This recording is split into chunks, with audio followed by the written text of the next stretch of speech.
Next one titles பார்த்தோம்னா,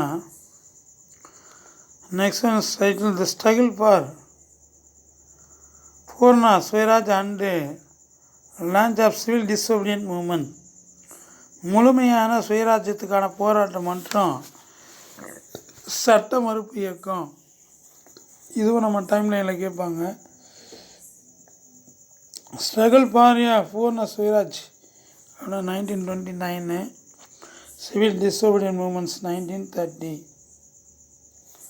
first one நம்ம struggle for பூர்ண ஸ்வராஜ்.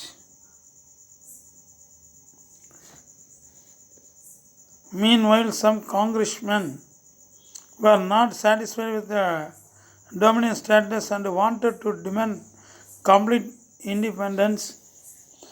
இதன் இணைய டொமினியன் எனப்படும் தன்னாட்சி தகுதி குறித்து திருப்தி அடையாத காங்கிரஸ் சிலர்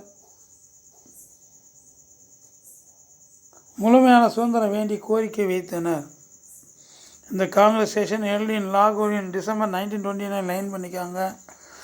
1929 டிசம்பர் மாதம் லாகூரில் ஜவஹர்லால் நேரு தலைமையில் காங்கிரஸ் அமர்வு நடந்தது. Jawaharlal Nehru as the president, Purna Swaraj was declared as the goal. 1929 December மாதம் லாகூரில் ஜவஹர்லால் நேரு தலைமையில் காங்கிரஸ் அமர்வு நடந்தது. அதில் முழுமையான சுதந்திரம் என்பது இலக்காக அறிவிக்கப்பட்டது.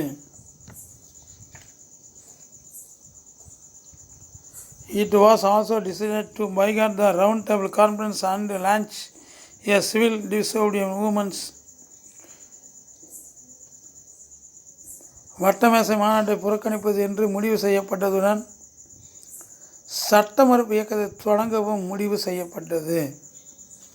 26 January 1930 was declared as Independence Day and a pledge was taken all over the country to attain a Purna Swaraj non-violently through a civil disobedience including non-payment of tax. 1930 ஜனவரி 26 நாள் சுதந்திர திருநாளாக அறிவிக்கப்பட்டு வரிகொடா இயக்கம் உள்ளிட்ட சட்ட மறுப்பு இயக்கம் மூலமாகவும் வன்முறையற்ற முறையில் முழுமையான சுதந்திரத்தை அடைவது குறித்து நாடு முழுவதும் உறுதிமொழி ஏற்கப்பட்டது. The Indian National Congress authorized Gandhiji to launch the movement. இந்த இயக்கத்தை தொடங்க இந்திய தேசிய காங்கிரஸ் காந்தியடிகளுக்கு அங்கீகாரம் அளித்தது. நெக்ஸ்ட் ஒன் டைட்டில்ஸ் பார்த்தீங்கன்னா சால்ட் சத்தியாகிரகா மூமெண்ட்ஸ். உப்பு சத்தியாகிரகம். A charter of demands presented to the Viceroy Lord Irwin with an ultimatums to comply by the 31 January 1930 included our Salt Satyagraha movements 1930 January 31. 1930 ஜனவரி 31 நாளுக்குள் நிறைவேற்ற வேண்டும் என்று காலக்கெடுவுடன் அரசு பிரதிநிதி வைஸ்ராய் இர்வின் பிரபுவிடம் கோரிக்கைகள் அடங்கிய மனு கொடுக்கப்பட்டது. அவை கீழ்கண்டவையாகும். First one, reduction of expenditure on army and civil service by 50%. இராணுவ மற்றும் ஆட்சி பணி செலவுகளுக்கான செலவுகளை 50% வரை குறைப்பது. Introduction of a total prohibitions of a liquor. முழுமையான புறக்கணிப்பை அறிமுகம் செய்வது. Release of all political prisoners. அனைத்து அரசியல் கைதிகளை விடுதலை செய்வது. Reduction of a land revenue by 50%. நில வருவாய் 50% குறைப்பது. Abolish of salt tax. உப்பு வரியை ரத்து செய்வது.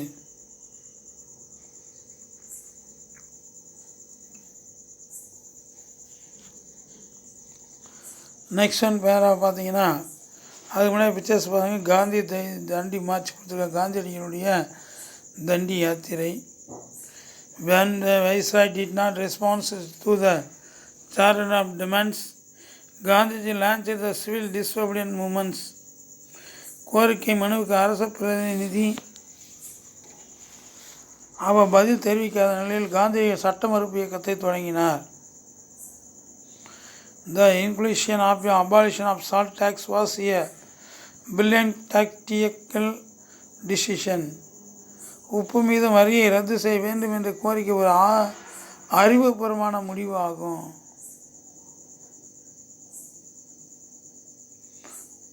The inclusion of abolition of salt tax was a brilliant tactical decision. At the break of dawn on 12 March 1930, Gandhiji set out from Samarpati Ashramam with the 78 of its inmates. சமூகத்தில் ஒவ்வொரு பிரிவினரும் பாதிக்கும் விஷயம் உப்பு இருந்தது.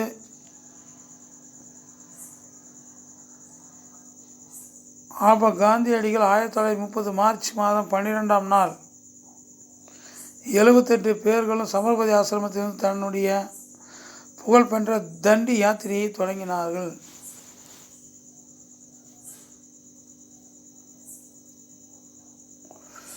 The procession became larger and larger when hundreds joined along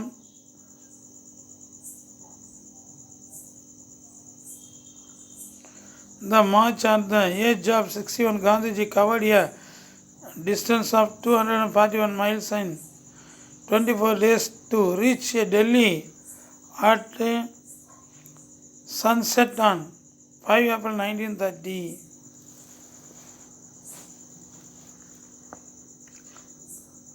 அப்போ காந்தியடிகள்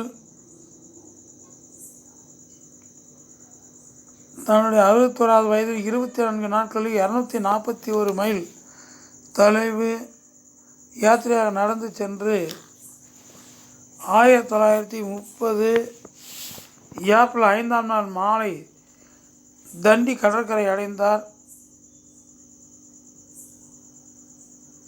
The next morning he took a lump of salt, breaking the salt law. அடுத்த நாள் காலை ஒரு உப்பை கையில் எடுத்து உப்பு சட்டத்தை மீறினார். இப்போ நெக்ஸ்ட் டைட்டில்ஸ் பார்த்தீங்கன்னா சால்ட் சத்தியாகிரகா இன் ப்ரோவின்சஸ், மாகாணங்களில் உப்பு சத்தியாகிரகம். In Tamil Nadu, Rajaji led a similar salt march from Tiruchirappalli to Vedaranyam. அதுக்கு முன்னாடி சால்ட் சத்தியாகிரகம் மாத்திரம் எத்தனை பேர் போனாங்க அப்படி இந்த புக்கில் கொடுக்கல. 78 பேர் சமரபதி ஆசிரமத்தில் இருந்து 1930 மார்ச் மாதம் 12ஆம் நாள் தொடங்கி தண்டி வரை சென்றார்கள். அதில் யாருன்னா ஒரு பெண்ணும் அவரோடு தண்டி பயணத்தில் மேற்கொண்டார். அப்போ நெக்ஸ்ட் தான் நம்ம என்ன பார்க்குறோம், சால்ட் சத்தியாகிரகம் இன் ப்ரோவின்ஸ், மாகாணங்கள் உப்பு சத்தியாகிரகம். In Tamil Nadu, Rajaji led a similar short march from Tiruchirappalli to Vedaranyam. தமிழ்நாட்டில் திருச்சிராப்பள்ளியிலிருந்து வேதாரண்யம் வரை இது போன்ற ஒரு யாத்திரையை ராஜாஜி மேற்கொண்டார்.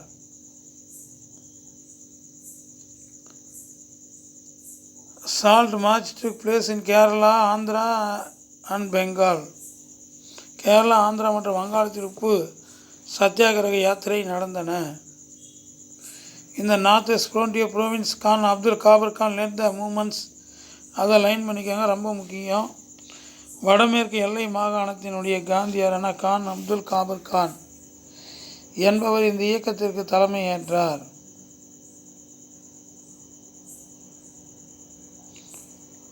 அப்போ நெக்ஸ்ட் பார்த்தீங்கன்னா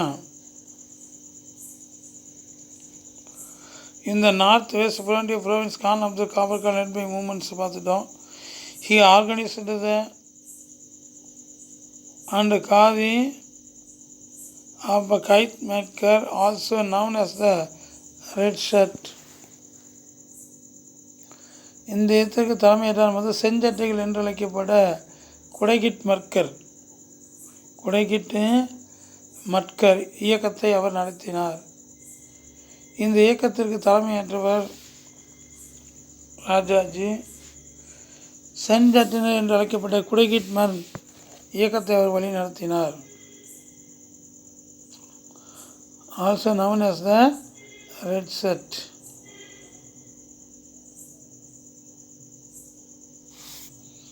அப்போ அவர்கள் தான் என்ன பண்ணாங்க அப்படின்னா செஞ்சட்டை அணிந்து சென்றார்கள். நெக்ஸ்ட் நம்ம என்ன பார்க்கலாங்க அப்படின்னா அந்த பாக்ஸ் பார்ப்போம்.